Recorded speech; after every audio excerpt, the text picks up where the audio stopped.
In the beginning, there was nothing. The world was a dark tempest until the goddess cast her light upon it and created a continent where 9 races came into being. The Dragonutes, the Elves, the Anafolk, the Dwarves, the Demonkin, the Dark Elves, the Centaurs, the Beast Folk, and finally humans, like our protagonist, Light. We see Light saying goodbye to his family as he sets out to become a great adventurer. He promises them he will earn enough for all of them to live comfortably. Once he arrives in the city, he goes straight to the Adventurers Guild to register. Since he's a first-time applicant, he'll start as F rank. But before finalizing the registration, the receptionist asks whether he has a gift. He says he does. Unlimited gacha. The receptionist has never heard of it, so Light decides to demonstrate. He rolls his gacha 3 times and ends up with a bent fork, a rotten apple, and a piece of moldy bread. He tries to explain that it doesn't usually go this badly, but the receptionist simply tells him F rank is definitely the right place for him. Light then asks if there are any jobs he can take immediately. She tells him the simplest tasks are posted on the bulletin board. Unfortunately, Light struggles to read, and she suspected that might be the case since human literacy rates are low. So she lists the options for him: gathering firewood, hauling soil, and cutting turf. The pay is low, but Light says that's fine. He works hard the entire day and earns just enough for lodging. He plans to pull something edible from his gacha to make up for the low pay. But before he can use the money, a group of beast folk steal all of it. Light begs them to give it back. He can't afford a place to stay without it. But they mock him, saying the amount he earned is barely enough to rent a pigsty anyway. His money will be put to better use by them. They tell him to go sleep in the dump with the rest of the trash. Crushed, Light sinks into despair. Until someone reaches out a hand to him. It's a beautiful elf. She kneels down in the muddy street just to hug him, showing she means no harm. Her name is Sasha, and she belongs to a party called the Concord of Tribes. Her group has a member from each of the 9 races created by the goddess, except for one. All they're missing is a human. With Light, the Concord of Tribes will finally become the perfect adventuring party. They form the group with a noble purpose: to end racial discrimination and build a fair world for everyone. They say someone like Light belongs with them. They welcome him warmly into their ranks. Light happily accepts. Soon after, they head into the largest and most dangerous dungeon in the world, the Abyss. Inside, the party constantly has to protect Light. Even the slightest hit could kill him. Sasha worries about him especially, to the point the others tease her and hint she might like him. But when they reach a room with only one entrance and exit, the mood changes. They tell Light he is being banished from the party. Light is stunned. He asks why. What did he do wrong? They tell him he's useless to them now. He can't understand it. They were so kind before. They explain that of course they were acting. They needed him in their party. Confused, Light asks why. They tell him it's because of his gacha. Their superiors noticed his unusual gift and suspected Light might be a maestro. That's why they invited him into the Concord of Tribes to keep a close eye on him. But now that they've seen his gift is worthless and his stats are completely average for a human, the higher-ups have concluded he isn't the maestro, which means he's just dead weight. Sasha says she wishes the top brass had figured it out sooner. It was obvious from the beginning. She says she feels relieved. Even if it would have given them the blood of a maestro, the thought of having to marry someone inferior makes her skin crawl. The others tease her again, saying it was hilarious watching her dote on Light to keep that possibility alive. But enough talk. They say they're going to finish Light off before any other adventurers arrive. Their orders were clear: eliminate any potential problems and make sure Light does not leave the dungeon alive. They aren't just banishing him from the party, they're erasing him entirely. The Beastman slashes him with his claws and Sasha fires an arrow straight through his leg. The group delights in Light's screams. That's what they enjoy most about hunting humans. Their cries are like sweet music to their ears. However, the Dragonute says that's enough. They already agreed that the cover story is supposed to be that Light died in a surprise monster attack, so they'd better stop giving him injuries that contradict it. The Beastman reluctantly agrees, then tells Light he will make it quick. Light begins crawling away, begging for mercy. He doesn't want to die, he wants to live. Just then, a magic circle appears beneath him, a teleportation trap. He's transported somewhere else just before the killing blow, but he has no time to feel relieved. Being sent elsewhere doesn't change anything. He's still going to die the moment he runs into one of the absurdly strong monsters lurking down here. His thoughts drift to his family, but then he thinks about his party, the people who treated him so kindly. They showed him warmth and compassion. He admired them, trusted them, believed in them. He was so happy, and yet it was all a lie. They tricked him into joining a dungeon expedition just to kill him. They treated him like garbage, sneering at him, mocking him, saying they had orders. That's why they tried to kill him? Screw that. He will kill them all. He's not dying here. They're all going to pay. Unfortunately, a monster suddenly appears, one that's level 1000. Light can't even understand how such a thing exists. Monsters like that only appear in old legends. Did he really get teleported to the deepest part of the abyss? He doesn't want to die, but how is he supposed to fight something like that? All he has is his gift, unlimited gacha. With no other choice, he rolls it. A woman is summoned from his gacha, and she immediately annihilates the monster attacking Light. She says she feels no mercy for anyone who threatens her master. Then she tells him she couldn't bear seeing his handsome face and beautiful skin marred by such terrible wounds, so she healed him completely. After that, she asks him to grant her the honor of hearing his name spoken in that lovely voice of his. Light introduces himself as she requests. She then announces that, according to the maid's code of honor, she is bound to her master. She will serve him with her life, devoted until the end. Light, still trying to understand what's happening, asks who she even is. The girl explains that her level is 9,999. She is known as May the Ever-Seeking Maid, a super ultra rare card from Light's unlimited gacha. Light can't believe it. His unlimited gacha is practically worthless. There's no way someone like her came out of it. May, in response, asked for permission to use her appraisal ability to examine the deeper details of his gift.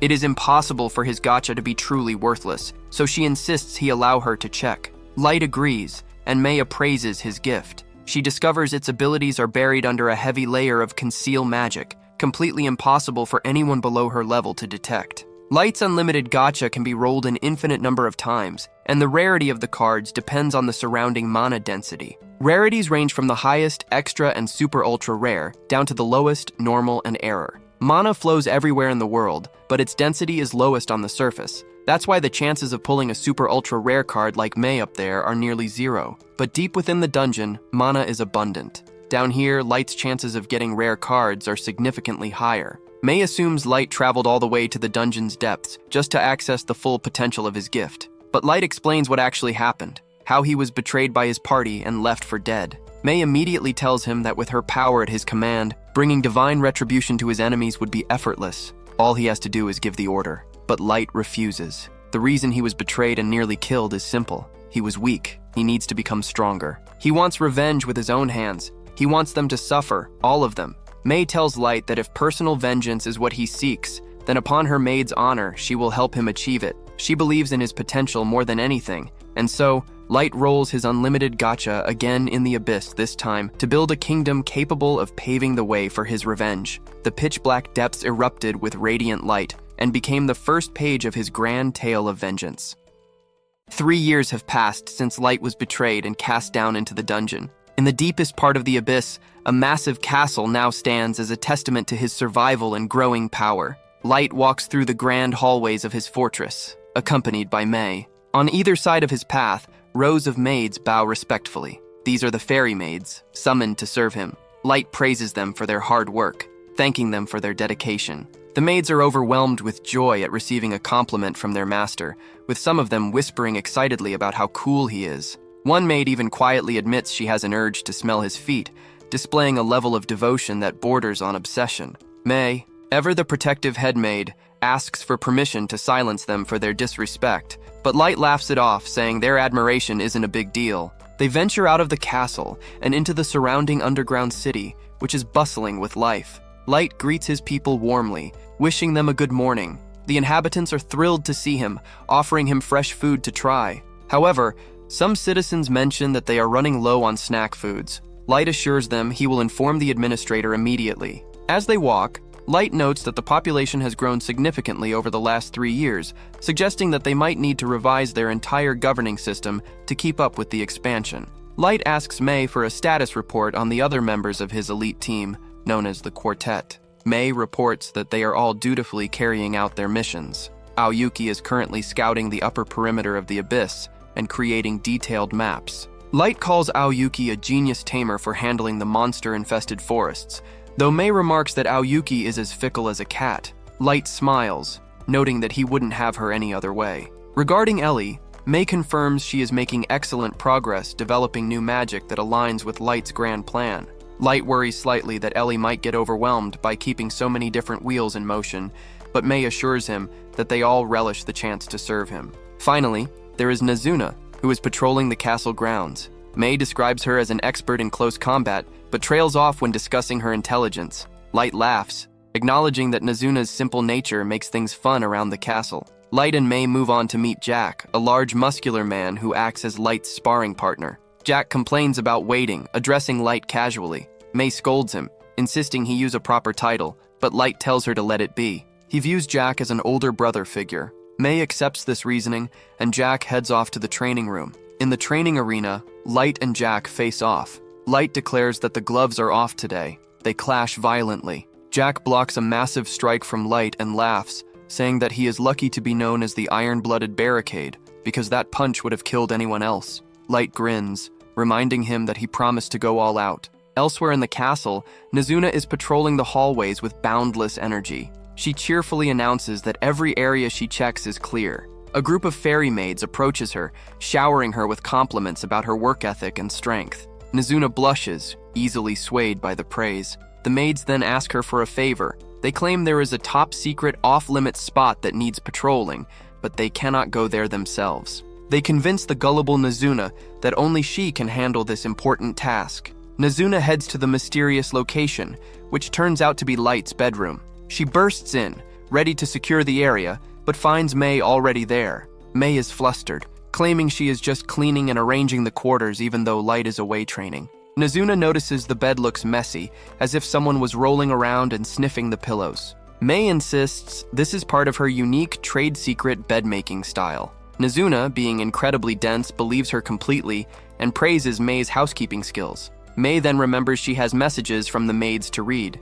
She pulls out several notes that are openly hostile towards her. The notes demand an end to her monopoly on Light's room and call for the removal of the tyrannical head maid. The final note simply says, "Get wrecked," repeatedly. Nazuna is confused by the slang, wondering if it is a medical condition, but May calmly brushes it off. She tells Nazuna she will handle the maid's problems personally. To thank Nazuna for her help, May gives her a tip.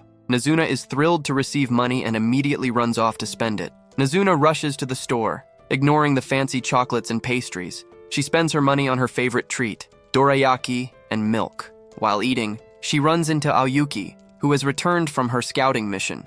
Aoyuki communicates only in soft meows, which Nazuna cannot understand at all. Nazuna tries to guess what she is saying, asking if the trees were in the way or if she fought a strong monster. She starts to patronize Aoyuki, telling her that even though she was summoned first, Nazuna looks like the older and stronger one. She tells Aoyuki to feel free to depend on her if things get too tough. Aoyuki eventually gets tired of the act and speaks in a clear, flat human voice. She tells Nazuna that she encountered no threats and simply came back to deliver the map to May. Nazuna is annoyed that Aoyuki didn't just say that from the start and calls her a weirdo before continuing her patrol. Later, Nazuna enters the empty throne room. She approaches the throne, wishing Light was there so she could admire him. In her excitement, she leans on the throne and accidentally snaps a wing off one of the angel sculptures decorating it. Panicked, she hastily shoves the broken wing back into place without actually fixing it, hoping no one will notice, and runs away. Light finishes his training with Jack, sweating and exhausted.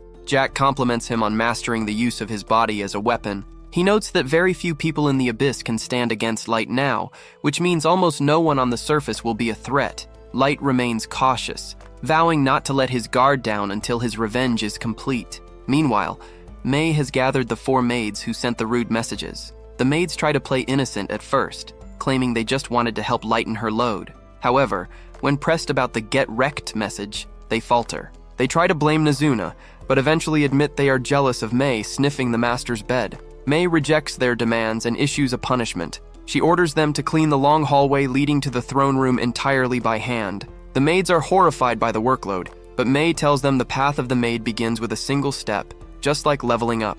She informs them she will be going to the surface for a mission soon, and expects them to work hard while she is gone. Later that day, Nazuna is looking through shop windows in the city when Ellie finds her. Ellie, who is intelligent and arrogant, mocks Nazuna for being a dimwit. Nazuna tries to prove her smarts by reciting multiplication tables, but fails miserably at the basics. Ellie boasts that she recently had tea with Light to discuss their grand plans. She hints that next time she will book a private dinner with nocturnal entertainment. Nazuna throws a tantrum, screaming that it isn't fair and she wants to have tea with Light too. Back in the maid quarters, the 4 punished maids are fuming. They complain about May's unfair management and admit they are consumed by jealousy. They all share fantasies of cleaning Light's room, sniffing his sheets, or licking his used utensils. Fueled by envy, they decide to curse May. They begin chanting the word "die" over and over again.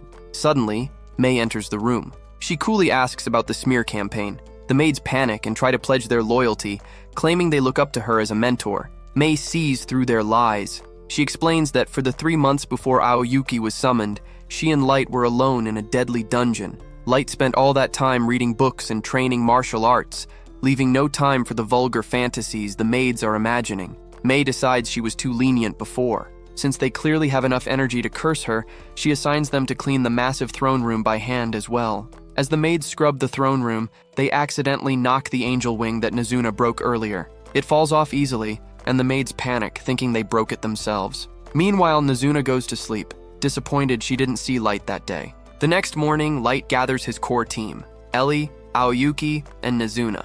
Ellie and Nazuna are bickering as usual about who is smarter. Light turns his attention to Aoyuki and starts petting her head. Aoyuki rubs against him like a real cat. Ellie gets jealous and demands Light stop, asking him to join her in her bedroom instead. Suddenly, a hellhound appears in their section of the dungeon. It is the same type of monster that nearly killed Light 3 years ago. Light freezes for a second, his body remembering the trauma. Seeing their master's distress, the 3 girls fly into a rage. They release their terrifying level 999 auras, declaring that the mere existence of the beast is a sin. They prepare to obliterate the creature with enough power to destroy the surroundings. Light quickly snaps out of it and orders them to stop, assuring them he is fine now. He notes that if he hadn't stopped them, they would have wiped out the entire species. Light then explains the reason for the meeting. He has received word from May. The plan is officially in motion because their prey has finally taken the bait. The girls are excited, with Ellie expressing some annoyance that May got to do the setup. Light tells them he is counting on them. After 3 years of preparation, it is finally time to serve his first dish of revenge. The hunt for vengeance begins in the heart of the beast folk territory, where the wolfman Garou walks through the streets like a king. The atmosphere is thick with the scent of adoration as the local beast folk crowd around him, shouting his praises and offering him their respect. Garou soaks in the attention with an arrogant grin, thinking to himself that he is truly a megastar and that these lower-born individuals should keep singing his praises. Inside a local tavern, the celebration continues as Garou drinks heavily with his loyal subordinates. Garou tells his men to eat and drink whatever they want because he has more than enough money to cover the cost. His followers look at him with awe, calling him an idol and noting how inspiring his rise to power has been. They discuss his instinctual perception, a natural gift that all beast folk possess but one that is significantly more powerful in Garou. He explains that his success comes from his nose. He can smell the quality of a job and only accepts the ones that offer the best rewards. As he drinks, Garou's mind drifts back to a secret operation from 3 years ago known as the Concord of Tribes. He thinks about how that was the easiest job he ever took. All he had to do was participate in the murder of a weak human boy named Light, whom the various nations suspected of being a maestro. The memory doesn't haunt him. Instead, it brings him a sense of satisfaction because that single act of betrayal made him rich and famous. He admits to himself that he was briefly concerned because they never found Light's body after the boy fell into a teleportation trap, but he dismisses the thought. He is certain no human could survive the depths of the abyss. He decides not to think too much about the mysterious maestro title, sensing that digging into government secrets is a dangerous game. The rowdy atmosphere is interrupted by the arrival of a beautiful human woman named May. She enters the tavern and politely asks for Garou. His men are immediately aggressive, questioning why a human thinks she has the right to speak to their boss, but Garou tells them to relax. May introduces herself as a loyal maid serving a man she calls Master Light. She explains that she has been searching the world for her master and mentions that he is of noble descent. Internalizing this, Garou is skeptical. He knows Light never mentioned being a noble, and he assumes the various nations would have uncovered that detail during their background checks. However, the greed in his heart takes over as he thinks about the potential for a massive payout. Mai explains that she recently learned Light had joined an adventuring party and perished in the abyss. She begs Garou to escort her to the exact spot where Light was last seen so she can see it for herself. To prove her sincerity, she opens a suitcase filled with pure gold ingots. Garou's eyes widen at the sight of the treasure. He realizes that even if this is a trap, a single human woman is no threat to a pack of elite beast folk. He puts on a performance, lying through his teeth as he tells May that Light was like a brother to him and that he owes it to his old friend to help her. He promises to gather his best men to protect her through the dangerous dungeon. Secretly, however, his motivations are much darker. He intends to reach the destination, take the gold, and then brutally assault and sell May right on the spot where Light supposedly died.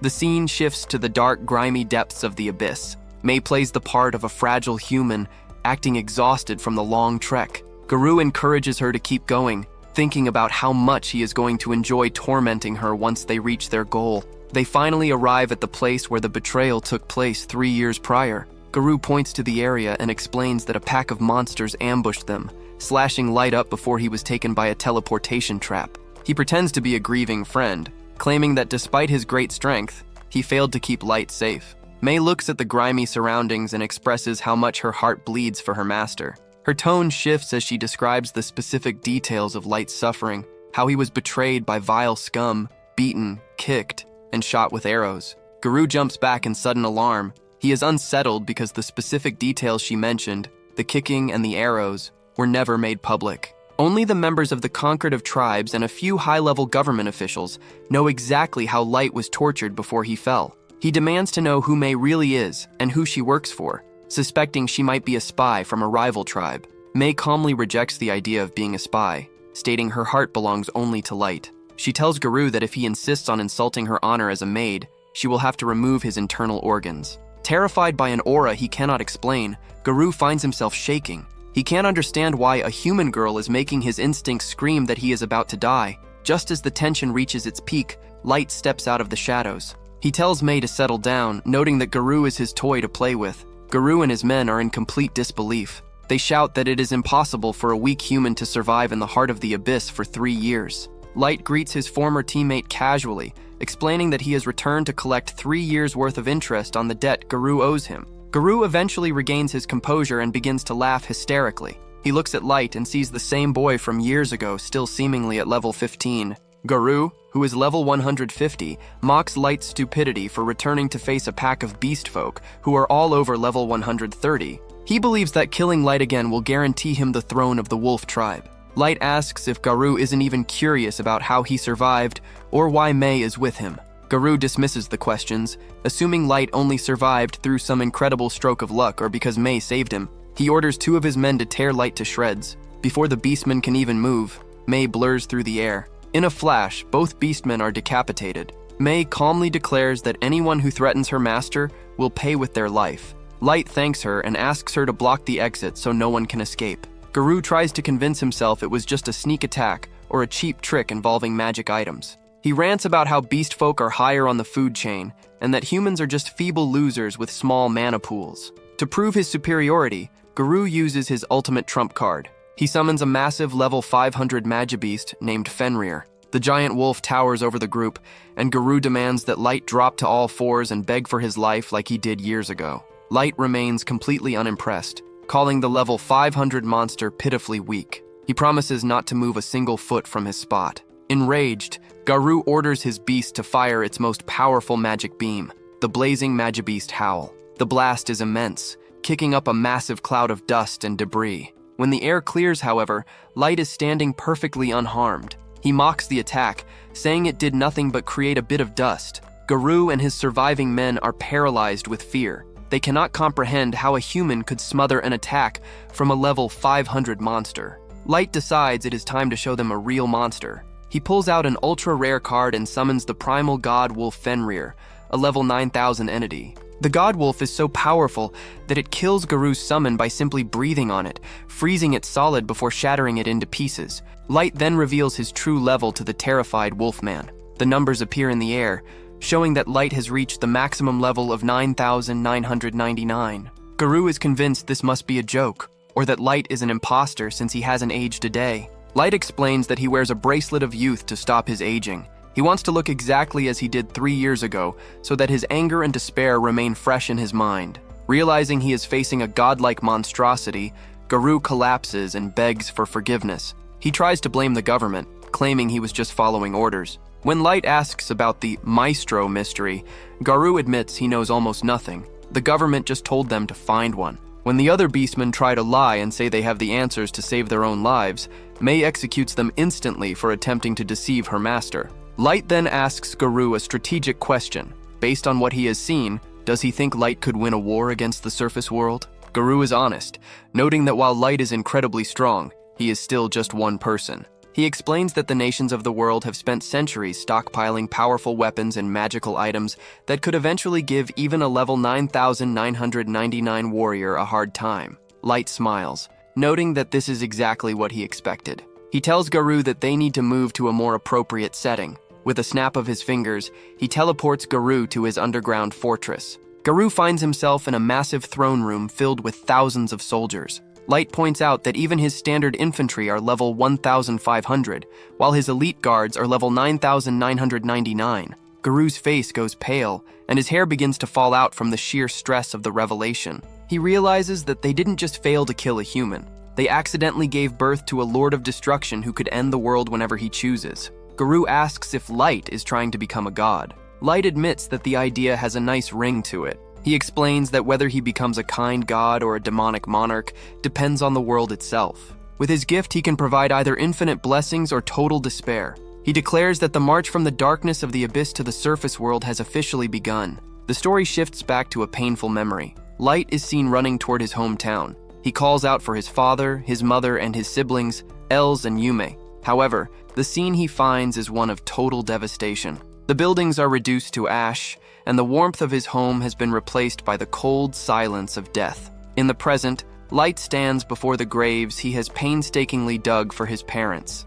It is 6 months since he finally returned from the depths of the abyss, a journey that took him 2.5 years. As he offers flowers to the earth, he reflects on the tragedy. While his parents were lost to the unknown attackers, he clings to a single thread of hope. The bodies of his younger siblings were never found. He tells himself that they must still be alive somewhere in the world, and this belief is the only thing keeping his heart from completely turning to ice. Accompanying Light are 2 of his summoned servants, a young girl named Nemumu and a man encased in brilliant, shimmering gold armor known as Gold. The armored man, speaking with a bombastic and casual flair, asks if Light is finished grieving so they can get a move on. He mentions that he has no desire to spend their first night on the surface, camping in the dirt. Nemumu immediately snaps at him, scolding him for his lack of respect while their master is mourning. She accuses him of being heartless and tells him to watch his tongue. Light watches them bicker, thinking to himself that he can never quite tell if these 2 are the best of friends or the bitterest of enemies. Gold defends his position, arguing that being an uptight twat doesn't help anyone, and that even Nemumu would surely prefer a real bed over the grass. Nemumu counters by declaring she would happily sleep in a swamp if it meant staying by Light's side. Gold laughs and claims his own loyalty shines brighter than his golden armor, but he maintains that they should avoid camping so their lord doesn't wake up exhausted. Light eventually steps in to end the argument. He tells them that they can worry about where to sleep later. For now, their priority is gathering information. He explains that while they know their forces are strong enough to take on the surface world, it would be reckless to start a war without knowing their enemies. Gold agrees, noting the wisdom in knowing both oneself and the opponent. Nemumu asks if their goal is to measure the military strength of the various nations, and Light confirms this. As a powerful aura begins to leak from his body, Light explains that he believes the destruction of his home is linked to the fact that people suspected him of being a maestro. He vows to find out why that title is worth so much bloodshed. He warns that if the truth behind everything is as evil as he suspects, he will transform the entire world into a burning hellscape. Gold tells his master to suppress his rage for now, as that kind of pressure could kill an ordinary person on the street. Light apologizes and puts on a magical item called the Fool's Mask, promising his parents one last time that he will never forget them. The trio travels toward the city of Dagas. While they move, Nemumu asks about their first move once they arrive, but Gold quickly reminds her to be careful with how she addresses their master. Light explains that while they are on the surface, he will go by the name Dark to ensure the conquered of tribes does not realize he is still alive. His plan is to register as an adventurer and raise his rank through quests, which will give him access to high-level information that only elite adventurers can see. As they approach the city, they witness a group of 3 dwarves harassing a human man and his young son. The dwarves demand everything the humans have, threatening the boy's life. When the attackers notice Gold's shining armor, they mock him, calling him Sparklebutt and demanding he show himself. Gold laughs at the insult, proudly stating that he wouldn't be the Auric Knight without a little sparkle. Light gives the order, and Namumu and Gold move with blinding speed to neutralize and tie up the dwarves. The rescued father, a man named Colonel, is overwhelmed with gratitude. He offers the group a ride in his carriage, marveling at the fact that humans could defeat dwarves so easily. Colonel explains that Dagas is a prosperous border city in the Dwarf Kingdom, sitting right between the human and elven territories. Because of the high-quality dungeon nearby, the city attracts many adventurers despite its rural location. He mentions that he runs a hotel specifically for humans, which is a rare comfort in these lands. Upon entering the city, the trio is struck by the amount of blacksmith shops and equipment stores, a result of the dwarves' specialty in craftsmanship. When they reach the Adventurers Guild, the atmosphere turns cold. The other races present look down on the humans. Light notices the clear racial discrimination, realizing that humans are treated poorly even in this prosperous city. Inside, Namumu gets into a heated argument with a female dwarf receptionist. She is outraged that Light is being assigned F rank, the lowest possible status. She shouts that Light is a master beyond any A rank or S rank, suggesting he should be given a special rank she calls SEX for super extra. Gold whispers that the name just makes him sound like a pervert. The receptionist remains unmoved, calling Namumu a stupid human and stating that everyone starts at the bottom. Light steps in, bowing his head and apologizing for his companion's outburst. He tells the receptionist he is perfectly happy to start at F rank and completes his registration. Once they leave, Namumu is inconsolable, weeping over the fact that she made her master apologize for her. Gold teases her for making a fool of herself, but Light gently tells her not to let it get her down. They make their way to Colonel's hotel, where they are greeted warmly by the man and his son. Light makes a specific request. He wants to rent out the entire top floor for a month and insists that no one, not even the staff, enter that area. He offers a massive payment, which Colonel initially tries to refuse since they saved his life. Light insists he accept it as a personal favor, and the man agrees. Once they are secure on the top floor, Light casts several high-level spells to prevent any eavesdropping or surveillance. With the room secured, Namumu expresses her concern. She tells Light that despite his overwhelming power, there is always a risk he could get hurt on the surface. She suggests that he could have stayed safely in the abyss and sent them to handle the revenge for him. Light's expression darkens, and a terrifying aura fills the room. He asks Namumu if she is trying to cut him out of his own revenge plan. Terrified by his cold fury, Namumu drops to the floor, begging for his forgiveness and admitting she was out of line. Gold supports Light, stating that a real man has to see his vengeance through with his own two hands rather than using middlemen. Light eventually calms down and apologizes, admitting his emotions got the better of him. To show her absolute devotion, Namumu performs a ritualistic gesture by kissing Light's foot. Light finds the act incredibly embarrassing and reflects on how some leaders demand such things, but he is not a fan of it. Gold cannot help but mock the scene, calling it kinky and accusing Namumu of being a nympho. This sparks another screaming match between the two servants as they head back out toward the dungeon.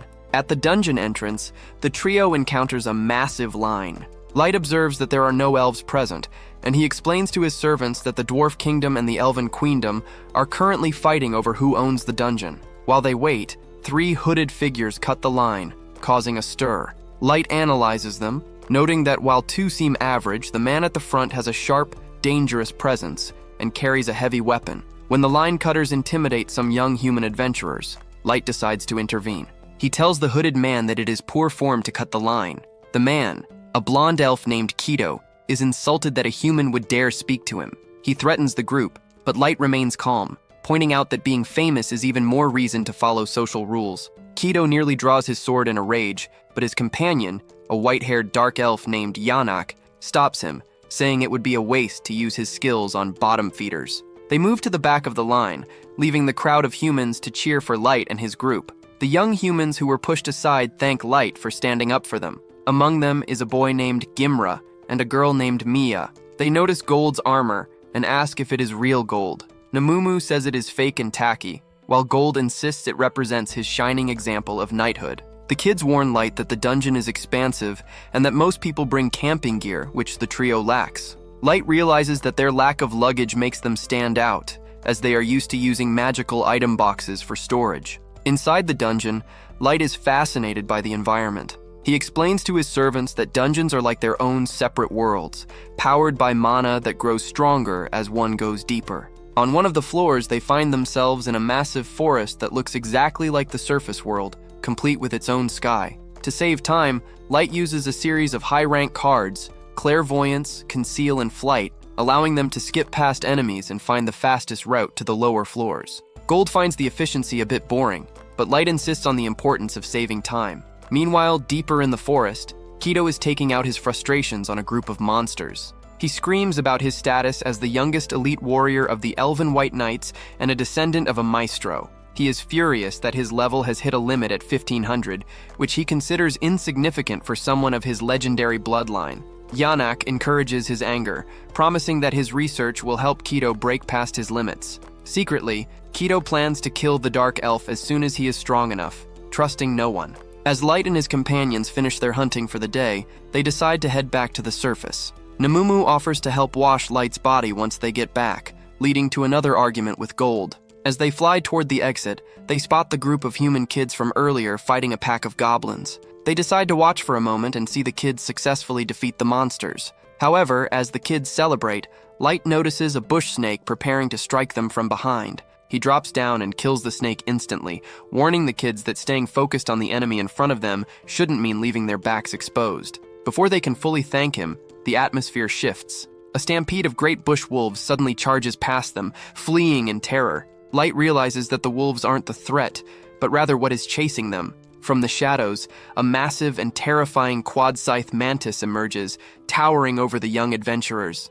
Elio, the boy leading the small group of kids, trembles as he realizes the sheer impossibility of their situation. He frantically explains that this species was supposed to have been wiped out a decade ago and tells his sister, Mia, to prepare whatever magic she can muster. Desperate, Elio begs Light for help, suggesting that they only need to knock the beast off balance so everyone can scramble away to safety. Light, however, remains completely calm. He asks the boy if they would mind if his party hunted the creature for themselves, since the kids were planning on running anyway. Gold and Nemumu look the monster over with clinical interest, estimating that the bug is likely around level 500 and might actually provide a decent challenge. Elio thinks they are insane, insisting that fighting such a monster is a suicide mission and that they should be rushing back to the guild to warn everyone. Light simply assures the boy that they will be fine. As the mantis lunges, Light decides it is time to squash the pest. Gold is the first to leap into the fray, much to Nemumu's annoyance since she wanted the first strike. The knight exchanges a flurry of blows with the monster and is impressed when its thick carapace survives his heavy strikes without a mark. Light decides to test the creature's defenses as well, pulling a card from his gacha and releasing a fire arrow spell. The monster swats the flame away, leading Elio to believe the situation is truly hopeless. He calls for Mia to back them up, but the girl is frozen in place, staring at Light in total disbelief. She points out that Light just cast a combat class spell without using a single word for an incantation, a feat that is practically unheard of. Gold tells the children to settle down and pay attention, offering to show them how a real knight behaves on the field of battle. He explains that while most people think a shield is only for defense, a well-timed counter can turn it into a devastating weapon. To prove his point, he smashes the shield into one of the mantis's arms, shattering the limb instantly. He then follows up by explaining that a sword strike should come when the opponent is off balance, and he slices through another arm with ease. He tells the awestruck kids that battle is defined by creativity and skill. Light decides to end the struggle. He releases 30 fire arrows at once, controlling their flight paths so the monster cannot deflect them. Mia is even more shocked now, noting that even elves struggle to control that many projectiles simultaneously. Realizing it is outmatched, the mantis tries to run away, showing a level of intelligence that surprises Light. He refuses to let it escape, however, and casts a tactical class firewall spell to block the path. Mia's jaw drops as she witnesses a human perform high-level magic that belongs in history books. The monster tries to take to the air, but Light gives Nemumu the signal. She leaps high into the sky, screaming that the bug should be grateful to serve as a stepping stone for her master before she tears it apart. Gold is disappointed in her because she made such a mess of the monster's body that the valuable parts are ruined. Nemumu panics, realizing she may have failed Light by being too aggressive, and she begs for his forgiveness. Light tells her it is fine, especially since the kids managed to find a high-quality magic gem in the remains. Gold tells Nemumu she is lucky the gem stayed intact, and Light notes that they can finally use the item to raise their adventurer rank. The kids are baffled when Light reveals that they are only F-rank newbies, as they can't imagine anyone at that level taking down such a legendary threat. Mia uses her water magic to help Light wash the monster's blood from his hands. Elio introduces himself and thanks Light for saving their lives, offering to let them share their camp for the night since the sun is setting.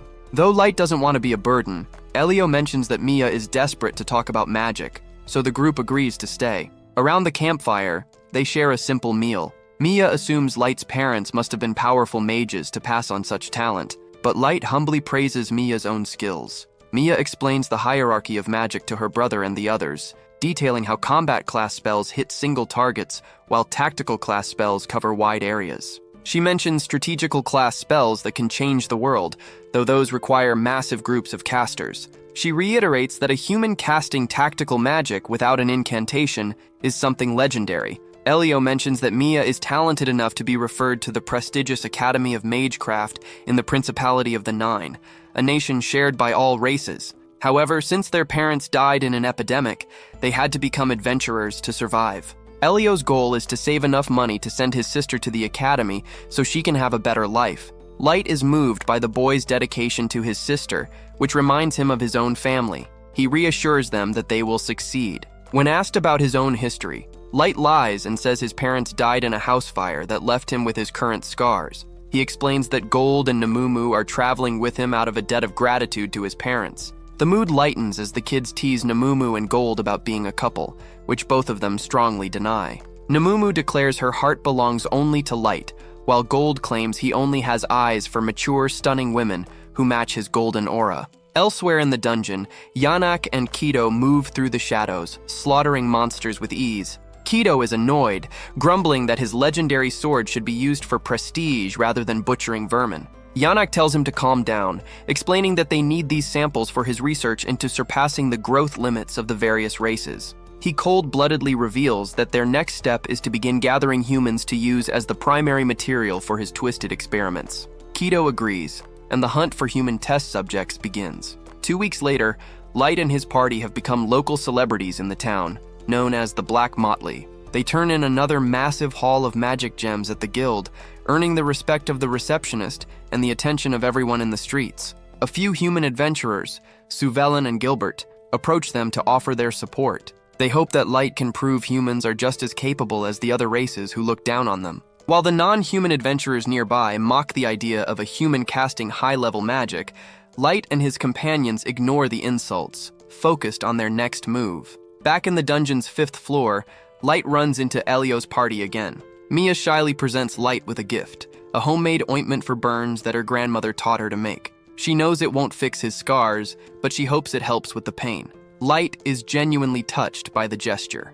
In return, he pulls a wish bracelet from his collection and gives it to her. While Namumu thinks it is an unfair trade to give a legendary item for cheap ointment, Gold defends the choice, noting that the bracelet can grant small miracles and is a perfect, gentlemanly gift for a kind girl. Light eventually finds a secluded spot in the snow and teleports back to his secret throne room in the abyss. His loyal subordinates welcome him back. Light tells May that his life as an adventurer is going well, and that he has even made some friends. However, he quickly shifts back to business, asking about their revenge operations. Ellie confirms that everything is almost in place. Light tells Ellie to continue the preparations and instructs May and Aoyuki on their specific scouting and management duties. When Nazuna asks for a job, Light realizes she isn't great at complex plans, so he tasks her with being the ultimate bodyguard for the base. He expresses his dark excitement for the day he can finally see the look of despair on Sasha's face. Late that night on the dungeon's 3rd floor, the adventurers Suvelin and Gilbert are keeping watch.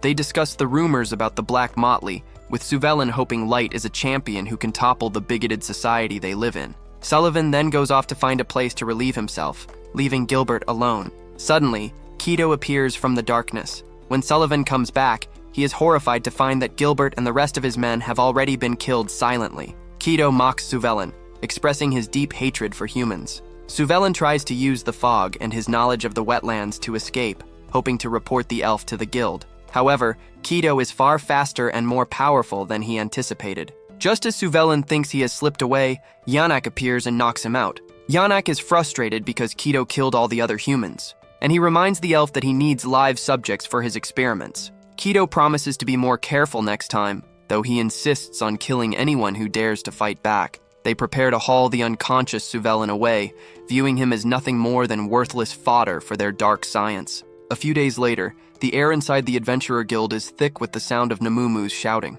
She stands before the reception desk, slamming her hands down as she demands that the staff raise Light's rank immediately. The receptionist looks pale, trying to explain that they already made a massive exception by promoting Light from F rank straight to D rank just the other day. Nemumu is not satisfied, arguing that Light's greatness cannot be measured by a standard system and that he deserves nothing less than the SX rank. The receptionist insists that not enough time has passed for another promotion, but suggests that if the party performs another monumental feat, the guild might reconsider. Light overhears this and begins scanning the quest boards. That night, he finds a notice regarding an unidentified adventurer killer who has been targeting humans within the dungeon. Gold agrees that hunting a serial killer is a perfect way to climb the ranks, but Nemumu points out the lack of leads. Light considers using his gacha to pull a tracking card, though he knows the odds are slim. Just as they begin to discuss calling in more backup from the abyss, Light's senses spike. He feels a sudden violent ripple in the space around them and warns his companions that intruders are approaching. A portal tears open in the middle of the room, and the unconscious body of Mia tumbles through. Light catches the girl before she hits the floor, noticing immediately that the wish bracelet he gave her is shattered. The magical item has done its job, saving her life at the cost of its own existence. They lay her on a bed, where she mumbles in her sleep about needing to warn Light. Despite his healing magic, she remains trapped in a deep slumber. Determined to know what happened, Light apologizes to her spirit and uses a hypnosis spell to dive into her memories. Through Mia's eyes, Light witnesses the events of the previous evening. Elio's party is warned by another group of fleeing humans about the adventurer killer, a mage capable of using multiple magical attributes. Realizing they are in grave danger, the kids decide to abandon their exploration and head for the surface immediately. Night falls as they trek through the wetlands, their bodies aching with exhaustion. Suddenly, they encounter Yanak and Kido. At first, the kids think they are just fellow adventurers, but the atmosphere turns freezing when Kido casually mentions that the number of adventurers has dropped off. Yanak sighs, admitting they should have done a better job covering up their tracks, while Kido mocks the speed at which the human worms reacted to the danger. Elio realizes with horror that they are standing face to face with the killers. He screams for Mia to run, while Gimra and Warty draw their weapons to buy her time. Kido laughs at the idea of bottom feeders fighting back against an elite elf like him. In a flash of blinding speed, he cuts Elio open, sending the boy to the ground in a pool of blood. When the others try to retaliate, they are sliced down with effortless cruelty. Mia watches in despair as her friends are butchered. Yanak scolds Kido for being too violent, reminding him that he needs them alive for his experiments. Kido dismisses the concern, having left Mia alive specifically so he can indulge in his twisted desires. He approaches the terrified girl, telling her she should feel honored that a future legendary hero like himself is willing to use her for pleasure. He demands she weep tears of joy for the privilege of being touched by a superior elf. However, Elio, clinging to life with inhuman tenacity, gets back up and tells his sister to run. Mia flees into the darkness, fueled by her brother's sacrifice. Behind her, Elio remembers the lesson Gold taught them about creativity and skill. Using his last ounce of strength, he uses his shield as a weapon instead of a defense, striking Kido across the face and sending the arrogant elf flying into the mud. Enraged that a human dared to touch his majestic face, Kido pierces Elio with a magical blade. He prepares to chase Mia, but she uses the power of the wish bracelet to teleport away before he can catch her. Light withdraws from the memory, his eyes cold and burning with a quiet, terrifying rage. He tells Gold and Nemumu it is time to go. They teleport to the scene of the massacre, arriving just as Yanak is sloppily patching up Elio to keep him alive for his research. Kido is throwing a tantrum, unable to believe a human girl escaped him using a high-value teleportation item. He fears the White Knights of the Elven Queendom will hunt them down if word of their crimes reaches the surface. Light steps out of the shadows, his voice a low, dangerous growl. He tells the two killers that they aren't going anywhere. Kido recognizes him but is baffled as to how a human could sneak up on a level 1,500 fighter. Light ignores them for a moment, closing the eyes of the dead boys, Gimra and Warty. He fully heals Elio with a powerful spell, mourning the fact that these hard-working kids died for nothing. He looks at Yanak and Kido and tells them they will pay for every ounce of suffering they caused. He declares that he won't let the guild have them. Instead, he will make them beg for death before tearing the life from them with his own hands. Kido loses his mind, screaming insults and vowing to flay Light alive. He lunges with his sword, but Light blocks every strike with casual ease. Kido grows increasingly desperate, unable to comprehend how a human child is outmatching him. He draws the legendary Phantasma-class sword, Grandius, which manifests multiple blades made of white light. Each blade is enchanted with a different magical attribute, creating a flurry of elemental strikes. Light continues to dodge and block, his expression unchanging. Yannack watches in horror, realizing that Light is not a warrior using a mage's disguise, but a true mage who can fight on an equal level with a Phantasma-class weapon wielder. Gold and Nemumu watch from the sidelines, calling Light an unlimited card mage who is truly one of a kind. Light decides to show Kido what real magic looks like. He casts an ice sword spell without an incantation, using the frozen blades to pick off Kido's light clones one by one. He then forms a rotating barrier of ice swords around his body, rendering Kido's attacks completely useless. Kido screams that it is impossible for a human to best a future legendary hero. He claims that he was born with the blood of a maestro, and that he is a submaestro, a title of great significance in the ancient history of their world. Light stops his attack, his eyes narrowing at the mention of that specific name. He demands to know how Kido knows about the maestro, his voice dripping with a dark curiosity that suggests Kido's suffering is only just beginning. Light realizes that the mention of the maestro is far too important to be handled in this shallow part of the dungeon. He looks toward Nemumu and Gold, informing them that the plans have changed. Instead of finishing these two where they stand, he decides to take them down to the very bottom of the abyss. He explains that he intends to drain every single piece of information they possess directly from their brains, leaving no secret untouched. Nemumu and Gold readily agree, stepping forward to secure the prisoners. However, Yannack tries to regain some composure. He acts as though he is a fragile man of science who finds physical combat beneath him. He tells them that battles are not his specialty, but if they want to see the true extent of his genius, he is happy to provide a demonstration. With a flourish of pride, he unveils two human-monster hybrids he created through horrific experimentation. He explains that one is fused with a specialized rock lizard from the Dark Elf Islands, while the other is a fresh troll harvested nearby. Yannack boasts that splicing different species is the only way to surpass natural growth limits, though he admits it takes several human lives to stabilize a single hybrid. He claims his work is a noble and sublime duty, guided by the heavens themselves. Light is completely disgusted by the scientist's arrogance and tells him to shut his mouth, calling him a pathetic prick. Light ignores the man's claims of genius and orders Nemumu and Gold to put the hybrid creatures out of their misery. He specifically tells them to make sure Yannack does not find a way to escape, as he has many questions for him. Nemumu and Gold move in with a cold determination. Yannack mocks them, suggesting their feeble human minds cannot comprehend his work, but his confidence is misplaced. Nemumu and Gold offer a brief prayer for the souls trapped within the hybrids before unleashing their power. They coordinate their attacks, using certain death and judgment flair to strike the creatures down. Yannack watches in absolute horror as his supposedly unstoppable masterpieces fail to regenerate and die instantly. Before he can even process the failure, Nemumu delivers a swift kick to his groin, leaving the scientist incapacitated and silent on the ground. Light turns his attention back to Kido, mocking the elf for trying to flee a fight that he himself initiated. Kido is consumed by a mixture of rage and terror, screaming that humans are pieces of trash who have no right to look down on a legendary hero like him. He activates the ultimate form of his holy sword, Grandius. The blade begins to shift and stretch, turning from a solid sword into a magical whip that curves and lashes out at incredible speeds. Light watches the display with an air of boredom, noting that while the technique is flashy, it lacks any real substance. Kido lashes out repeatedly, growing more frustrated as Light dodges every strike with effortless grace.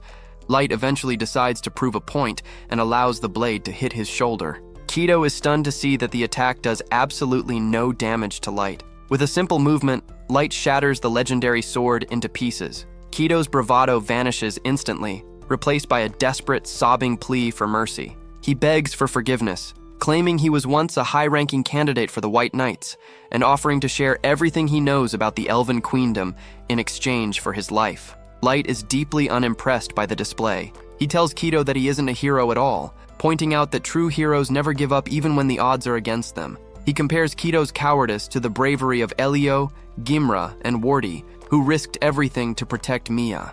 Light gives Kito one final chance to stand and fight, but the elf chooses to run away like a coward. Light doesn't let him get far, using his solar ray magic to pierce Kito's leg and pin him to the ground. Light looks at the bodies of Gimra and Wardy, offering a heartfelt apology for not being able to do more. He promises to bury them in the abyss where they can rest in peace, and vows to ensure that Elio and Mia survive. With the prisoners secured, Light uses his teleportation magic to move the entire group to the deepest level of the abyss. Kito and Yannick are paralyzed with fear when they realize they have been brought to the world's most dangerous dungeon. They are met by Light's loyal companions, Mei, Ellie, Aoyuki, and Nazuna. The girls are immediately hostile toward the newcomers, sensing the evil within them. Mei and Ellie offer to use every forbidden technique at their disposal to make the criminals regret their very existence. Light tells them to keep themselves in check for now, as the prisoners are not allowed to die until he has extracted every lead regarding the maestro. While Gold uses his healing magic on the injured Elio, and Light takes Namumu to properly bury the fallen adventurers, the interrogation begins. Mei and Ellie delve into the minds of Kito and Yannick using forbidden magecraft. They later report their findings to Light, handing him a set of documents containing the secrets they uncovered. They explain that Submaestro is a term for those related to the maestro who possess an innate ability to level up quickly. They also uncover a fragmented memory about a prophecy claiming the world could end if the maestro is left unchecked. Light ponders if a single person could truly threaten the entire world, but since the memories are so broken, he realizes their only solid lead is the captain of the White Knights.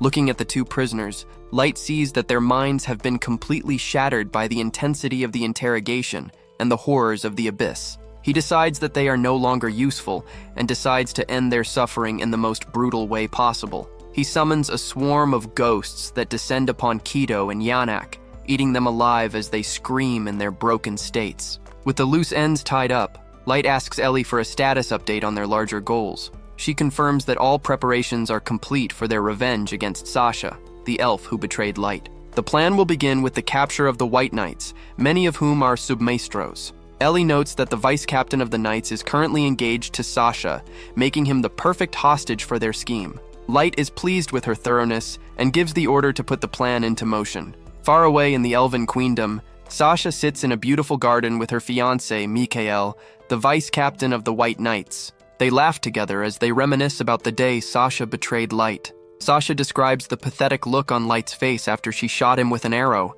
and Michael agrees that there is nothing more amusing than watching humans beg for their lives before being slaughtered. Back in his home, Light prepares for the reunion. He thinks about how much Sasha's face will sink with despair when she finally realizes that he has returned, and he looks forward to the moment she is forced to beg him for the mercy she never showed.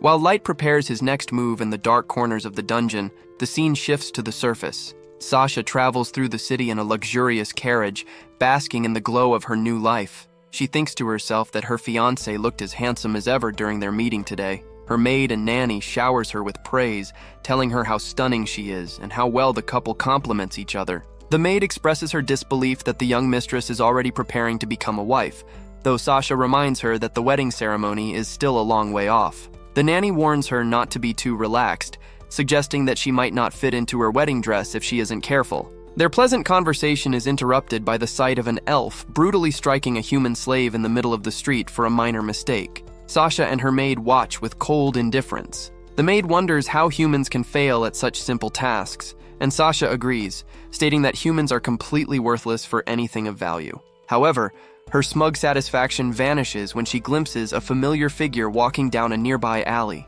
She tells herself it is impossible for Light to be alive and abandons her carriage to pursue the figure. She follows the man to a dead end, but he has vanished into thin air. Just as she begins to convince herself it was a hallucination, she spots a note pinned to the wall. It says that he is waiting at the tower and is signed with Light's name. Sasha is gripped by a sudden, intense fear. She realizes that if Light is back, he could ruin everything she has worked for. It was his supposed death that allowed her to become the adopted daughter of an earl, secure her mansion, and win her engagement to Michael. On a nearby rooftop, Light watches her panic alongside Ellie. Ellie is eager to begin, stating that Sasha is about to learn a hard lesson about the cost of betrayal and ridicule. She promises to sear this lesson into Sasha's very being through immense suffering. In a separate camp, The elite White Knights display the same cruelty that defines their race. Two knights named Kia and Nia pass the time by throwing knives at a bound human slave, treating the living person like a mere target for a game.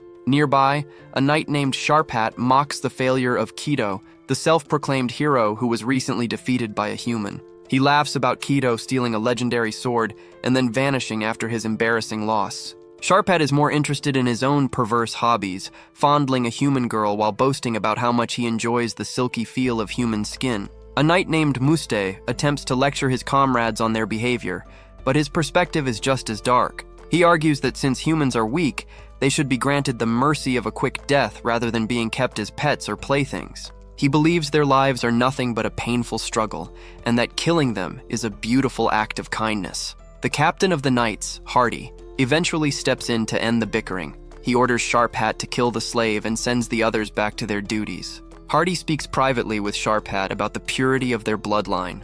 He explains that elves are the race with the most maestro blood, and the White Knights are comprised of those who have awakened that power. He warns Sharpat against polluting their blood with humans, as a new maestro has not been seen in thousands of years. Sharpat scoffs at the idea, claiming his interest in human women is just a hobby. He admits that the real thrill for him comes from building up their hopes and then stabbing them in the back when they least expect it. Hardy ignores the depravity and focuses on the upcoming royal orders, stating that anyone who shames the name of their queen must pay dearly. As night falls, a massive, mysterious tower suddenly erupts from the ground in the middle of the woods outside the elven borders. Ellie watches the structure rise, satisfied that the stage for their revenge is set. The next day, the appearance of the tower causes chaos throughout the land. Monsters have begun to infest the roads, cutting off deliveries to the local taverns and markets. Rumors spread like wildfire among the elves, with many suspecting the tower is the source of the trouble. The government posts a massive reward for information, but most citizens are too terrified to go near the forest. Light, Namumu, and Gold walk through the streets of an elven town, intentionally drawing attention to themselves. Namumu's beauty attracts a pair of arrogant elf adventurers who try to recruit her while insulting her human companions. They boast about being level 150 and tell her she is too good for the loser she is traveling with. Namumu coldly rejects them, stating that Light is the only master she needs. When the elves grow aggressive, Light uses a powerful thunder arrow spell without an incantation, scaring them off instantly. The surrounding crowd realizes they are looking at the Black Motley, a famous party of adventurers from another region. Light and his team leave the area, knowing that their reputation is growing exactly as planned. In the forest, the cruelty of the elves reaches a breaking point when a group of slave traders uses a young human girl as bait to distract monsters. Their plan backfires when a high-level monster attacks and devours the elves instead of the girl. Surprisingly, the monster leaves the girl unharmed. She is then approached by a group of humans with mohawks who belong to Aoyuki's rescue team. They heal her wounds with a potion and provide her with food and water before reporting back to Aoyuki, who is monitoring the situation through her connection to the monsters. On the surface, Ellie and Aoyuki have a tense discussion about their roles. Ellie asks if Aoyuki is having any trouble controlling multiple monsters at once, but Aoyuki dismisses the concern. Ellie worries about the moral standards of their group, fearing that someone might misjudge right from wrong and fail Light. Aoyuki is much more simplistic in her devotion, stating that they only need to be what Light expects them to be. She claims that anything beyond absolute obedience and adoration is irrelevant. Ellie finds this pet-like mindset difficult to understand, leading to a brief but dangerous standoff between the two powerful women. However, they are interrupted by the rescue team's success, and the tension subsides as they both focus back on Light's ultimate goals. Meanwhile, Sasha is trapped in a state of desperation. She knows the forest around the tower is filled with level 1000 monsters, making it impossible for her to reach Light on her own. She cannot ask the White Knights for help without admitting that Light is still alive and risking her status. She vows to find a way into the tower and put a final end to the boy she believes is just a stupid little brat. At the royal palace, Queen Lif holds a council meeting to discuss the tower. The Chancellor argues for an immediate deployment of the White Knights, but Hardy disagrees. He argues that sending their elite warriors without intelligence is a waste of a sacred blade. The Queen sides with her son, Hardy, and orders an increase in the reward money to gather more information first. In private, Lif and Hardy discuss the possibility of the tower being a sign of the Archfiend's return. They also discuss the potential birth of a new human hero, or maestro. Lif expresses her hope that humans can be made extinct before such a threat can arise. Hardy admits he wishes he had been the one to kill the dud maestro who appeared years ago, expressing his hatred for humans and his desire to prove they have no right to live. The next day, Light and his party gather at a guild branch office. The other adventurers whisper about the presence of the Black Motley, sensing their immense power. Suddenly, Sasha appears and recognizes Light's voice. She approaches him and demands that he show her his face. Light remains calm, telling his companions to stay back. Sasha grows furious and orders him to take off his mask. Light politely declines, claiming he wears it to hide terrible burns. Sasha doesn't care about his excuses and strikes him with enough force to knock the mask away. The mask clatters to the floor, revealing a face ravaged by deep, angry burn scars that twist the skin into a horrific mask of pain. Sasha recoils in immediate disgust, her face contorting as she demands that Light cover his hideous features at once. She makes it clear that she finds the sight unbearable, and even suggests that someone with such an appearance would be better off dead. Light remains outwardly calm, though he internally notes the irony of her reaction, considering she was the one who insisted on seeing his face. He is secretly relieved that the illusion created by his fool's mask worked so perfectly, keeping his true identity hidden behind a layer of fake trauma. He watches her flee, feeling a bitter sting as he remembers his own past stupidity, forever trusting such a shallow and cruel person. He tells Namumu and Gold that they have no more time to waste and must move toward their objective. As Light and his companions run through the dense forest, they realize they are still being pursued by the two arrogant elves who tried to harass Namumu earlier.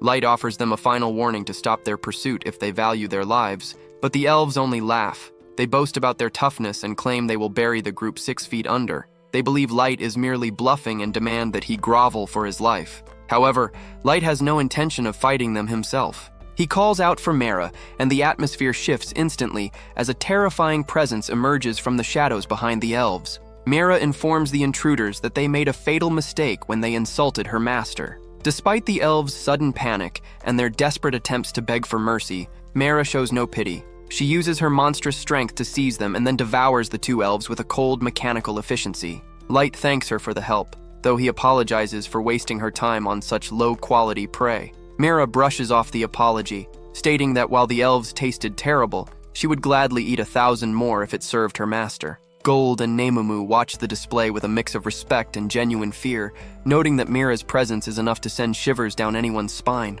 The group soon reaches a designated meeting point, where the rest of Light's specialized team is waiting. Ice Heat, a powerful warrior who usually dresses as a maid, stands ready alongside Suzu and Jack. Ice Heat explains that they are late, because flying was too risky with so many adventurers in the area. She and the others report for duty, emphasizing that their entire purpose is to serve Light to the best of their abilities. Jack, who has a much more casual and bro-like relationship with Light, greets him with the nickname Lightmeister. This lack of formal decorum immediately upsets the girls who believe Jack should show more respect. A heated argument breaks out among the group. Jack argues that treating Light like a distant god only pushes him onto a lonely pedestal, and he threatens to fight anyone who tries to force a rigid sense of decorum on their relationship. Light has to step in to settle the dispute, telling Jack to stop picking fights and asking the girls to keep their cool. He realizes that while they are all loyal, their differing personalities create a chaotic and tense vibe. To lighten the mood, Light comments on Ice Heat's combat gear, noting that he is used to seeing her in her maid outfit. Ice Heat explains that she has been studying the maid's code under May and feels strange wearing her old armor again. Meanwhile, Suzu remains painfully shy, only speaking through her sentient musket, Locke, who translates her thoughts for the group. Light notes that Suzu is listed as androgynous, a detail he plans to ask Ellie about later. The group finally arrives at the massive tower that has appeared in the woods. Light is impressed by the scale of the structure, and they are greeted at the entrance by Nizuna and Ellie. Inside, the tower is even more imposing, furnished with magical enchantments and advanced technology reverse-engineered from the abyss. Ellie explains that the tower is completely impervious to outside interference. She shows Light a massive dragon she has kept as a pet, which will serve as a guardian for the plan. She then leads Light to a throne and begins a detailed briefing on Operation Revenge on Sasha. Ellie explains that the goal is to congratulate Sasha on her upcoming marriage by serving her a cold dish of vengeance. The plan involves testing the strength of their own forces by pitting them against the White Knights, the supposed elite warriors of the Elven Kingdom. Once the Knights are captured, they will be used to extract information about the Maestro and the military strength of neighboring countries. Ellie also mentions that she has a shadow clone handling Light's adventurer reputation in the city, so he can relax and watch the events unfold. Light praises her for her thoroughness. Nearby, Sasha is being lured toward the tower by Aoyuki's beasts. When she sees the massive dragon nesting on the structure, she realizes her level 500 strength is nowhere near enough to handle such a threat. She retreats in a panic, realizing that her only hope of killing Light before her secrets are exposed is to convince the White Knights to intervene. Sasha returns to the Royal Council and reports the presence of the dragon. The news sends the council into a frenzy as they fear a disaster that could end the queendom. The Chancellor uses this opportunity to pressure Captain Hardy into action, citing the report from the Black Motley as further proof of the danger. Sasha begs for permission to join the expedition, and the Chancellor agrees, though he tells her she must borrow a powerful artifact from her father's treasury because her current level makes her a hindrance. Sasha agrees, seeing this as her chance to finally get close to Light and finish him off. The next day, Hardy leads the White Knights toward the tower. The group includes Mikael, who is determined to protect his fiancée, and Sharpat, who is skeptical of Sasha's usefulness. Sasha leads them through the forest, following the marks she left behind. When they reach the tower, Hardy initiates a tactical diversion, using flares to lure the guardian monsters away. He then activates his rare skill, which creates a zone of absolute maddening silence. Within this bubble of quiet, the knights prepare to breach the tower and slay the dragon. As they run inside, the knights believe they have the upper hand, but they immediately step onto a hidden teleportation trap. The group is flash-stepped into different sections of the tower, successfully splitting their forces. From his throne at the top of the tower, Light watches the magical monitor with a dark anticipation. He thinks to himself that the party is just beginning and invites Sasha to make her way up to him so the main event can finally start.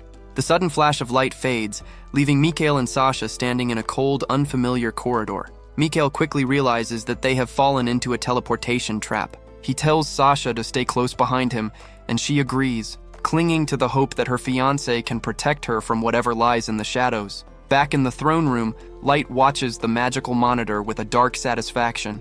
Everything is moving exactly according to the plan Ellie has laid out. In another part of the tower, the twins Nia and Kia find themselves alone in a vast room filled with pillars. They wonder if they are on the first floor and decide they need to find the rest of the White Knights. However, their path is blocked by Mara and Ice Heat. Mara looks at the two elven knights with a hungry grin, calling them sweet little morsels and suggesting that this won't even be a real fight. She asks Ice Heat if she can just handle both of them by herself. Ice Heat scolds her for being rude, reminding her that it is bad manners to hog all the prey for herself. The twins are insulted, asking if the two women really just referred to them as prey. They scream that they are mighty submaestros and elite members of the White Knights. They call the women morons and vow to cut them down to size. Nia and Kia begin to move with incredible speed, leaping between the pillars. Mira mocks their movement, saying they look more like flying squirrels than rats. The twins ignore her, promising to slice off their limbs and turn them into toys. Meanwhile, Sharp Hat finds himself in a different area, grumbling about how he failed to see the trap coming. He expects a lecture from Captain Hardy later, but stops when he sees Suzu standing before him. He is immediately struck by her beauty, calling her a total babe and introducing himself as her knight in shining armor. Suzu remains silent, but her gun, Locke, speaks for her. Locke tells Sharp Hat to stop being a horn dog and explains that his partner does not talk. Sharp Hat is amazed by the talking gun, asking if it is an intelligent weapon. Locke tells him that names don't matter because they are about to wipe the floor with him. Sharp Hat finds it annoying that he has to fight such a beautiful girl, but he decides to try and seduce her instead. He suggests they put the fighting aside and make love, but Locke informs him that Suzu finds his presence nauseating and that he is definitely not her type. Sharp Hat asks what her type is, and Locke describes a kind, valiant, raven-haired hero, clearly referring to Light. Sharp Hat realizes his charms have failed and decides to take her by force. He fires an invisible bolt from his crossbow, but Suzu parries it instantly and launches a counterattack. Sharp Hat is impressed, noting that not many people can counter-snipe a bolt like that. He decides that this fight is going to be a lot of fun.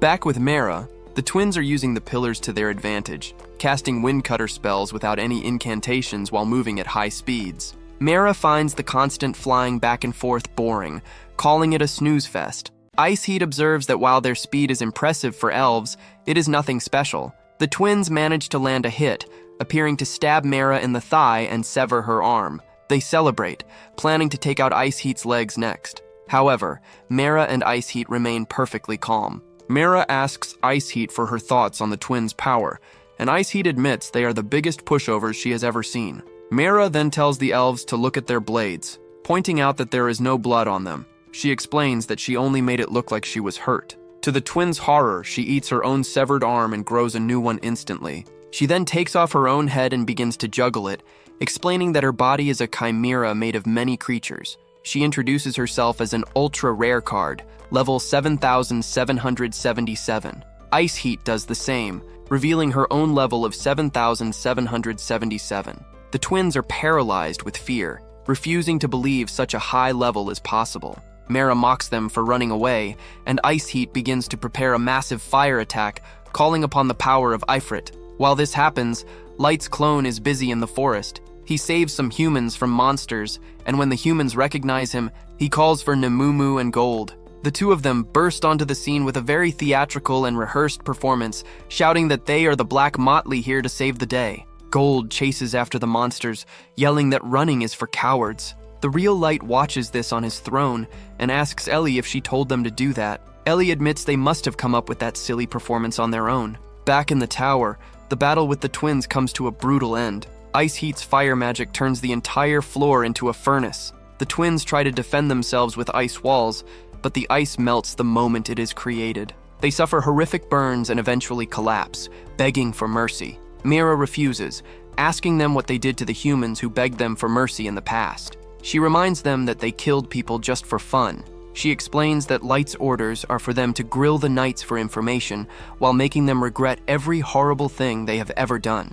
Suzu's fight with Sharp Hat also reaches its conclusion. Suzu enters a trance-like state, firing her bullets into the air and holding them there with her magic while whispering for him to die. Sharp Hat tries to blow the bullets away with his wind magic, but one bullet hits his weapon and destroys it. He realizes too late that her bullets inflict status ailments like confusion. Suzu then closes the distance and begins to stomp on his face repeatedly. Locke has to stop her, pointing out that she is giving Sharp Hat an accidental upskirt show. Suzu stops, overwhelmed by embarrassment. Locke sighs, noting that she broke him so badly that he won't be able to fight even if they heal him. Finally, the focus shifts to Jack and Musta. Jack introduces himself as the Iron-Blooded Barricade, level 7,777. Musta refuses to believe the level, calling it a bluff that is out of touch with reality. Jack tells him to use an appraisal skill, but Musta claims he doesn't need it. Musta believes his axe is strong enough to kill Jack, but he is shocked when Jack deflects every single strike with his bare hands.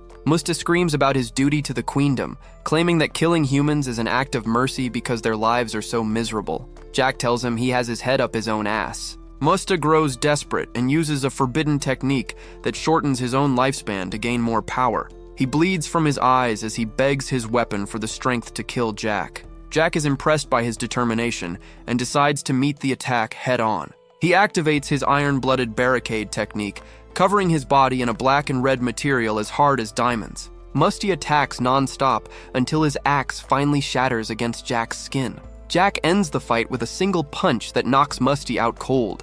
Jack is surprised that Musta survived the hit, crediting Ellie's protective enchantments for keeping the elf alive. He looks around, wondering if everyone else has finished their fights as well.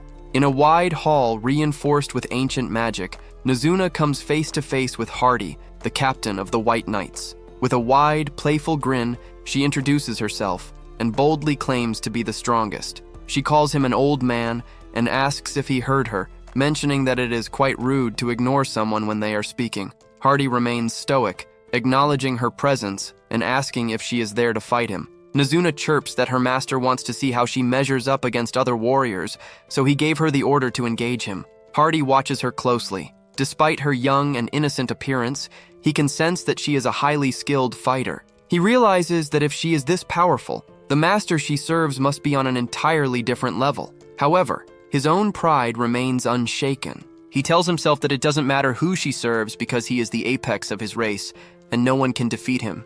As they prepare to begin, Hardy notices that Nezuna's sword and armor are saturated with an incredible amount of magic power. He observes her movements, noting that the ease with which she handles such a massive weapon suggests she possesses strength far beyond that of a normal human. Hardy decides to test her power, but Nezuna is tired of waiting.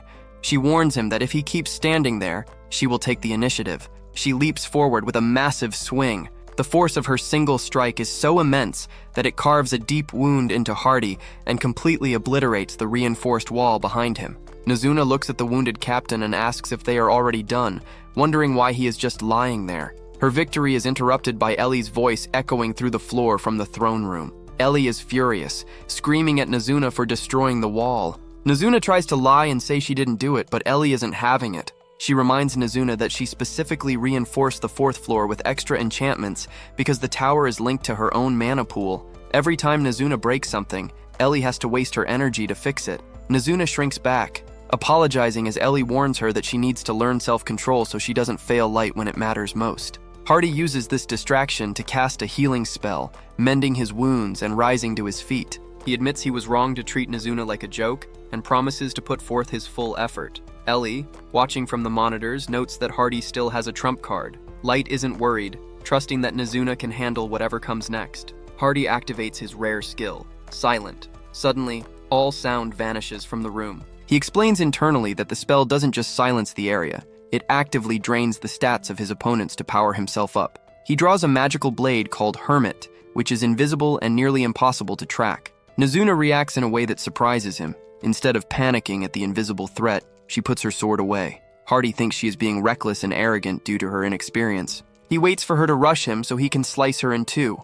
However, Nezuna is faster than he can perceive. She closes the distance in a heartbeat and delivers a devastating punch to his stomach. The force sends him flying across the room, knocking him out instantly. Nezuna is proud of herself, shouting that she didn't break the wall this time because she held back. Ellie's voice returns, even more annoyed than before. She points out that while the wall is still standing, Hardy's body crashed into it and caused damage that still requires her mana to repair. The two girls descend into a bickering match, with Nezuna calling Ellie a harpy, a word she learned from the local fairy maids. Light eventually has to step in and tell Ellie to cut her some slack since she did capture the captain. Ellie sighs and tells Nezuna to bring the trash back to the throne room. As they prepare for the final confrontation, Ellie admits the repairs have made her a bit weak in the legs, and Light tells them both to be on their best behavior because their long-awaited guests are about to arrive. The heavy doors to the throne room finally creak open. Mikhail leads Sasha inside, promising her that he will keep her safe from the master of the tower.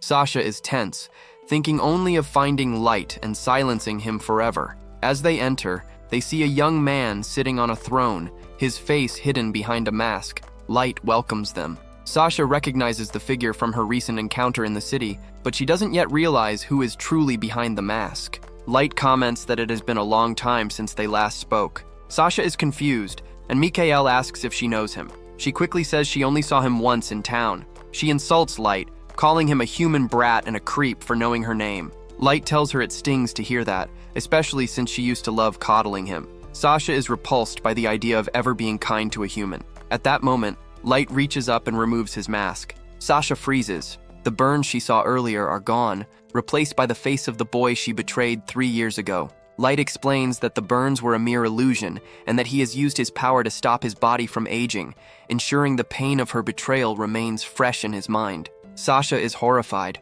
unable to believe he survived the bottom of the abyss. Mikhail, however, sees this as a golden opportunity. He believes that if they kill this fugitive and seize the magic of the tower, they will become the most powerful figures in the kingdom. He tells Sasha that her past lies don't matter as long as they finish the mission. Sasha's fear turns back into arrogance. She laughs at Light, telling him that a human loser like him has no right to seek revenge. She boasts that she is over level 500 and draws a rare elven treasure, the Angel Ocarina. She blows into the instrument, summoning 3 powerful angel knights. She claims their bonds of love will annihilate him. Light watches as the 3 creatures appear, noting they form a perfect party, one to attack, one to tank, and one to heal. The battle begins with the angels launching a holy assault. Light counters with his own magic, but the angels use a holy shield to block his strikes and holy heal to mend any damage. Sasha is confident, believing Light is still just a weak level 15 human. Light decides to stop holding back and reveals his true status. level 9999. Mikhail dismisses it as a trick from a magic item, refusing to believe such a level is possible. Light launches a series of rapid-fire spells, using Shadow Dance and Fire Squall to disrupt the angel's healing and defense. Sasha continues to blow the ocarina, resummoning the knights as fast as Light can destroy them. She claims she can do this forever without using any mana. When Light tries to attack her directly, Mikhail steps in with his own treasure, the Shield of Blessing and Retribution. The shield reflects Light's attack back at him and buffs the stats of Sasha and the angels. Mikhail tells Light that the battle was over before it began. Light begins to laugh, a sound that unnerves both Sasha and Mikhail. He thanks them for the entertainment and tells them he is going to show them what true despair actually looks like. Ellie and Aoyuki look worried as Light begins a primary soul seal cancel. He calls out a code for level 9999 and summons his ultimate weapon, God Requiem Gungnir. The air in the room becomes heavy and suffocating as the divine spear manifests in Light's hand. The power of Gungnir is so great that it begins to scorch Light's own hand, but he doesn't care. He tells the angels to attack. The creatures, sensing the overwhelming power, begin to plead for mercy. They cast their strongest protective spells, but it means nothing. The moment Gungnir touches them, the angels disintegrate into nothingness. Sasha and Mikhail are stunned. Sasha desperately blows the ocarina again, summoning an even more powerful archangel. She orders it to use its strongest tactical class holy spell, the Holy Javelin. The archangel unleashes a torrent of divine light, but Light simply walks through it as if it were a gentle breeze. Gungnir negates every holy attack Sasha throws at him. Sasha grows hysterical, screaming at the archangel to hit him with everything it has. The knight uses Holy Light Torrent, but the result is the same. Light continues his slow, terrifying advance towards Sasha. He asks her why she isn't trying harder and tells her she better find a way to stop him before he reaches her and rips her guts out. Sasha watches in absolute horror as the archangel, her final hope, unleashes its most powerful divine move. However, Light stands unfazed. He mocks the effort, stating that throwing everything at him still will not change the outcome. Mikhail screams at Sasha to play the ocarina again, but the music stops before it can even begin. Sasha stares at the instrument in her hands, her voice shaking as she explains that it has shattered. Light looks on with a cold, amused expression, noting that simply flexing the power of his spear was enough to erase the Phantasma-class weapon from existence. Mikhail is nearly hysterical, shouting that nothing should be able to destroy such a high-tier artifact. Light calmly identifies his weapon as God Requiem Gungnir, a spear capable of slaying gods, and tells the elf that his puny trinkets are nothing in comparison. Mikhail tries to laugh it off as a joke, refusing to believe that Light is level 9999 or that such a weapon exists, while Sasha desperately clings to the idea that the ocarina broke by pure luck.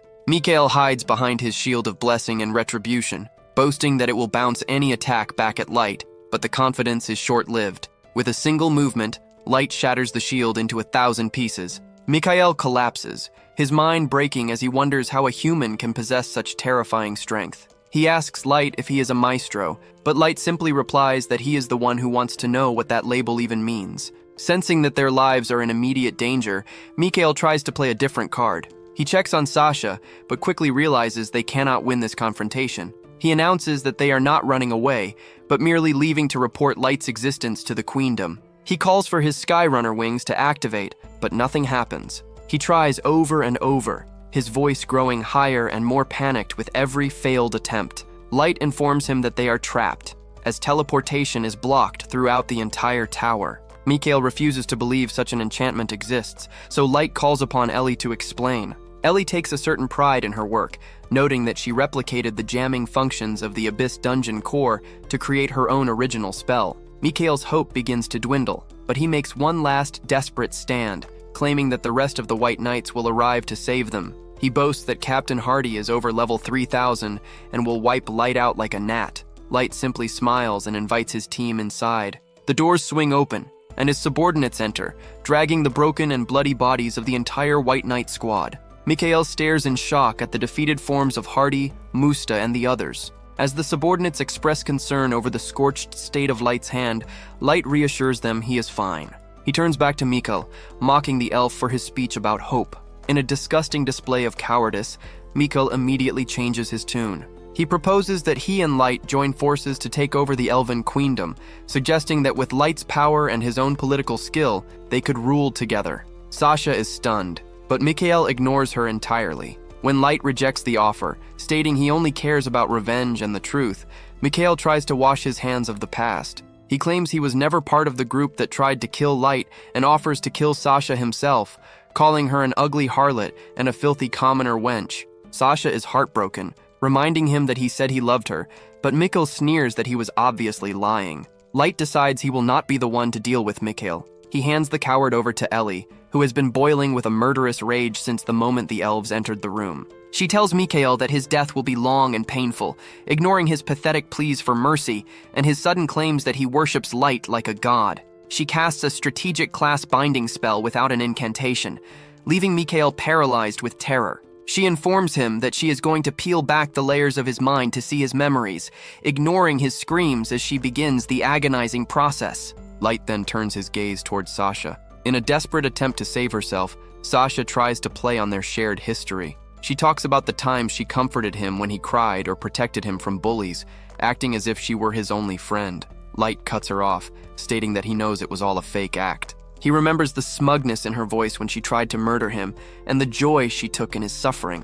Sasha shifts the blame to Drago, screaming that it wasn't her fault, and then tries a final pathetic tactic. She tells Light she always had a thing for him, and offers herself to him intimately if he will just spare her life. Aoyuki is disgusted by the display, growling that Sasha is insulting her master by thinking he is a simpleton who can be bought with sex. She suggests feeding Sasha to beasts over and over again in a cycle of death and resurrection. Light calms Aoyuki down and tells Sasha that he won't kill her yet. He needs her alive to suffer while he uncovers the truth of the world. He promises her a spot in the darkness of the abyss alongside Garou. Before she is taken away, Light decides to return a favor. He pierces her thigh in the exact same spot she wounded him 3 years ago. He leaves the rest to Mera, whose dark presence looms over the screaming Sasha. Her cries go unanswered as she is dragged away into the shadows. The strain of using Gungnir finally takes its toll, and Light faints as he reinstates the magical seals on his power.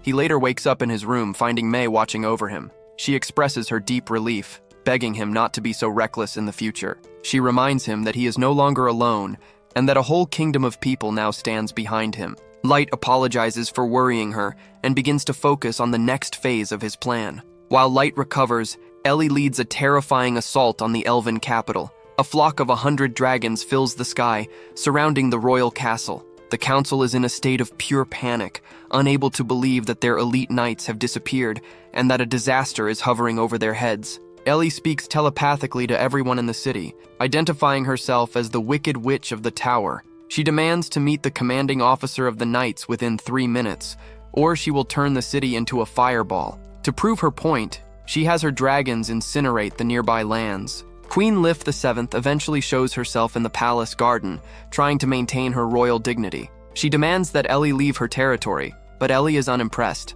When Lif asks what happened to her knights, Ellie refuses to answer, calling the knights thieves who tried to steal her knowledge. The queen is outraged, but Ellie silences the guards by casting a spell that summons blood-sucking trees. The trees quickly consume the council members and guards, leaving only the queen alive. Ellie then uses her magic to look into Leaf's head. She finds the queen's memories filled with blatant racism against humans, which makes her incredibly angry. Ellie orders the queen to grant immediate freedom to every human slave in the nation, declaring that humans will now have absolute autonomy. She warns that anyone who protests will become food for her dragons. Later, Light meets with his commanders at the top of the tower. They look out over the area where a massive population of freed humans has begun to settle. Roughly 5,000 people have arrived, and the team is working to help them become self-sufficient by cultivating the land. Light reflects on his journey, admitting that he once thought he might turn the entire world into a hellscape if the truth turned out to be evil. However, seeing the people below him has changed his heart. He tells his friends that the problem is discrimination, not the world itself. He expresses a new dream, to protect the world and make it a place where everyone can live in peace and happiness. He asks if he is dreaming too big, but his commanders all reassure him of their absolute loyalty. Mei, Ellie, Nazuna, and Aoyuki promise to stand by him and make his wish a reality. Light watches the horizon, still uncertain if his future holds blessings or despair, but he feels confident that with his friends by his side, he will eventually find the right path.